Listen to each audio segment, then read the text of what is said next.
தண்ணி கொதிக்குது. இப்போ நம்ம நூடுல்ஸை போட்டுக்கலாம். எடுத்து போட்டு வடிகட்டி வச்சுக்கிறேன். நூடுல்ஸ் செய்கிறதுக்கு கேரட்டு, பீன்ஸு, குடமிளகா, பச்சை மிளகா, வெங்காயம் எல்லாம் அரிஞ்சு வச்சுக்கிறேன். புதினாவும் கொத்தமல்லியும் வச்சுக்கிறேன். இப்போ நம்ம எண்ணெய் ஊற்றிக்கலாம்.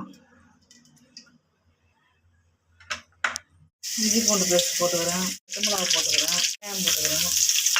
புதினாவும் கொத்தமல்லியும் போட்டுக்கலாம். தக்காளி அரைச்சி வச்சுருக்கேன், அதை ஊற்றிக்கலாம். உப்பு போட்டுக்கிறேன். கேரட்டு, குடமிளகா எல்லாத்தையும் போட்டுக்கலாம். ஸ்பூன் மிளகா தூள் 1 ஸ்பூன் போட்டுக்கிறேன். ஒரு 2 மூடி அளவுக்கு சோயா சாஸ் ஊற்றிக்கலாம். சில்லி சாஸ் வந்து ஒரு 3-4 மூடிக்கு ஊற்றிக்கலாம். ஊற்றி வச்சுருக்க நூடுல்ஸ் எடுத்து போட்டுக்கலாம்.